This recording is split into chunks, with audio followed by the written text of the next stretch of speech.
పెద్దపల్లి జిల్లా ధర్మారం మండలంలోని ప్రభుత్వ విప్ అడ్లూరి లక్ష్మణ్ కుమార్ పర్యటించారు. మండలంలోని కటికేనపల్లి, నందిమేడారం గ్రామాల్లోని ఏర్పాటు చేసిన పేదలకు సన్నబియ్యం పంపిణీ కార్యక్రమంలో జిల్లా కలెక్టర్ కోయ శ్రీహర్షతో కలిసి పాల్గొన్నారు.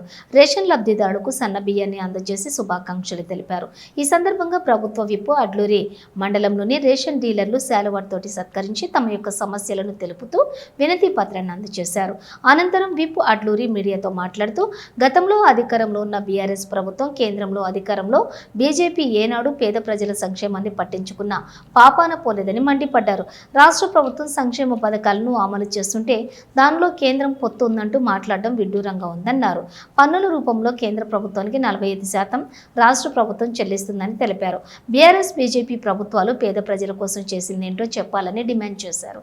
మాజీ మంత్రి కేటీఆర్ తాము అధికారంలోకి వచ్చాక కంచె గచ్చిబౌలి భూముల్లో ఏకో పార్క్ ఏర్పాటు చేసి హైదరాబాద్ ప్రజలకు బహుమతిగా ఇస్తామని చెప్పడం హాస్యాస్పదంగా ఉందని, 10 ఏళ్ల పాటు తెలంగాణ ప్రజలకు ఇచ్చిన బహుమతి సరిపోయిందని ఎద్దేవా చేశారు.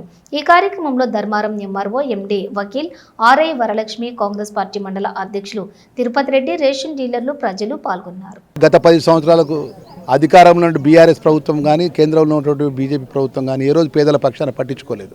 వాళ్ళు పట్టించుకుంటే ఒక రేషన్ కార్డు ఇచ్చి ఇవ్వలేని పరిస్థితి గత ప్రభుత్వాలు నడవడం జరిగినాయి. కేంద్రంలో ప్రభుత్వం అంటుందట, మేము కూడా ఇలా పొత్తు అంటున్నట. మేము పొత్తు అంటే దేనికి పొత్తు అని అడుగుతున్నా.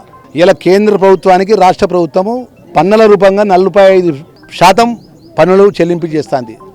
తిరిగి కేంద్ర ప్రభుత్వం రాష్ట్ర ప్రభుత్వం ఎంత చెల్లింపు చేస్తుంది? మీరు కేంద్రంలో మీరే ఉన్నారు కదా అధికారంలో, భారతీయ జనతా పార్టీ.